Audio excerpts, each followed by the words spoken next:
Hi again, it's Chris at Cork and Crown. Gonna do some more cheese and cider today because I received a gift in the post. I'm starting working with some new people, still staying with the cheese people I've been working with recently, but getting involved with some new cheese people. So what they did was they kindly sent me a box with the 2 cheeses in, because these are actually cheese makers, the people that I'll be working with, and they're called the Trithowan brothers. They're based in Somerset. They started making originally a cheese called Gorwydd Caerphilly in Wales, unpasteurised milk, natural rind, one of the last of its kind basically. Todd Trithowan learnt to make cheese from a guy called Chris Duckett, who was a Caerphilly maker in Somerset. And actually these guys don't make them in Somerset, they moved from Wales to Somerset. Somerset is a place where Caerphilly was made. It borders Wales, Somerset pretty much, and the cheddar makers, cheddar takes a long time to mature, so what the cheddar makers used to do, they used to make Caerphilly in tandem with cheddar because it could be sold quicker. So one cheese would spend a long time maturing, the other would spend less time maturing, you know, so that would give you more options in terms of turnover and so forth. And actually Westcombe cheddar in Somerset also do that. They took over Duckett's Caerphilly when Chris Duckett passed away. They make Duckett's Caerphilly and Westcombe cheddar, and now the Trithowans make Pitchfork cheddar, which is a new cloth bound cheddar, very traditional in style, and they still make their Gorwydd Caerphilly in tandem with that. So I got this box today in the post, very nice thing to receive in the post, and in the box is, let's have a look, 2 bits of cheese. So we've got Gorwydd Caerphilly and we've got Pitchfork cheddar, nice big chunks as well, look at that. So I think I'm going to do this in 2 parts. So I'm going to do one day and one another day, and then make 2 films. So I think I'm going to go for the Gorwydd Caerphilly first. That's the first cheese they made. It's the one I'm more familiar with. I've had the Pitchfork only once previously, so let's check this out. So this is just a bit of fun, nothing too scientific. So unwrap it, and there you go. And that is a piece of Caerphilly. Yeah, see that? Maybe a bit bright this light, unfortunately, but that's a piece of Caerphilly. Natural rind, beautiful looking thing. Natural rind, almost feels like moleskin, the rinds on these things. So it's quite an acid cheese. But that means it's an acid make, which means you get a crumbly texture because it loses calcium as you make it, which makes the texture more friable and snappable and so forth. It's got this natural rind, mucor, which smells amazing. It smells like mushrooms and freshly tilled soil, like an Oxfam shop full of mushrooms. That kind of thing is what it makes me think of. And that just gives a little bit of breakdown at the rind. If you've ever had like a commercial Caerphilly, probably nothing like this. Nothing like this whatsoever. Before I take out my weapon of choice, let's have some cider. So today I think I'm going to go for, let's go for the Gwatkins, the Norman cider. It's very conveniently behind me. So Gwatkins in Herefordshire, tried a lot of their stuff. Their ciders are aged in oak. They get quite nice acidity, their ciders, that I really like. They're back sweetened, which means they're fermented to dry, then back sweetened with natural sugars. This is still because it's from the box. So Norman ciders and Norman varietals are actually apples imported from Normandy. But quite a while ago, Normandy's a big cider making region. There's a lot of transfer of knowledge, I think, between sort of Somerset, Herefordshire, Normandy, Brittany as well, I guess, etc, etc. So these are Norman ciders. Apparently cheese, a varietal of the same name, they come in different shapes and sizes and stuff, even though they're all called Norman. So these are grown in Herefordshire, so that's going to make a difference because the terroir of Herefordshire is different to the terroir of Normandy. But anyway, so this is Norman cider made from French varietals.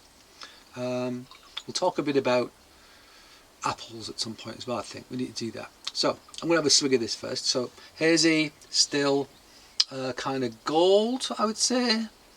Yeah, very hazy, but quite a deep gold. Possibly a hint of amber.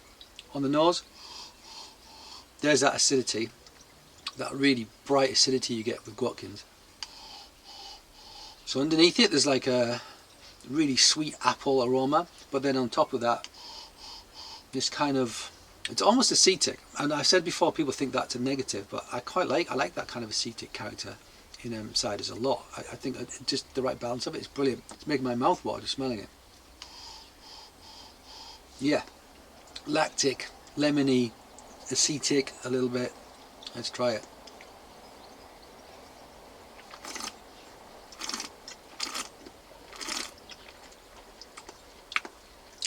Nice tannin.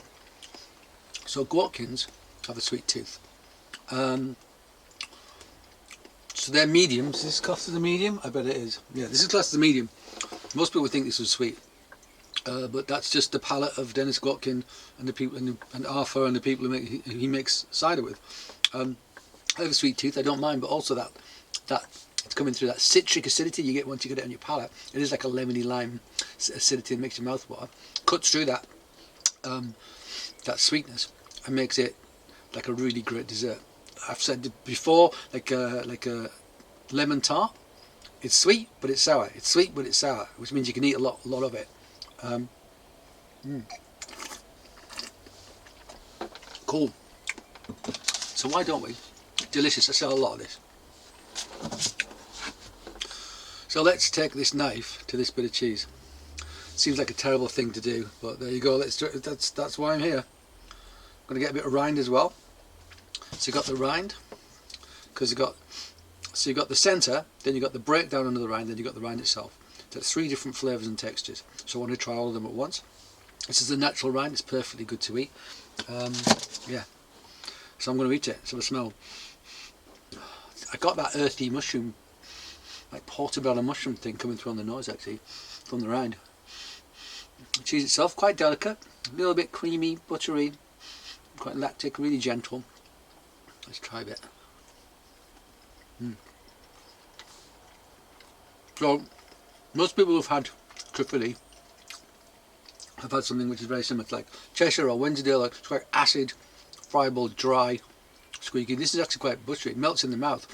It's got that crumbly. This is what we call crumblies in England, in territorials, crumblies. So like Wensleydale, etc. The crumbly cheeses. This has got a butteriness to it as well, a melt in the mouth element.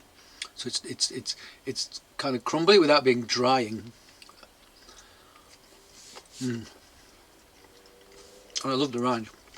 And where it's broken down on the rind, you start to get deeper, earthier, more complex flavours.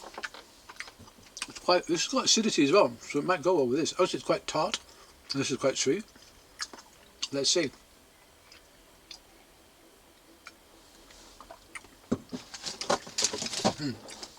Got a bit more.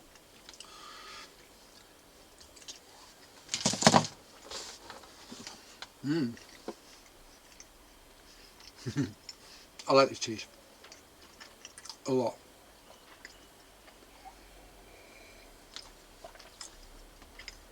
I like this pairing. I think it's nice. In the northeast, where I grew up, we used to have Wensleydale with Christmas cake, and also you'd have it, sometimes the crumble bits of it into apple pies as well. So that sweet and tart thing went together really well.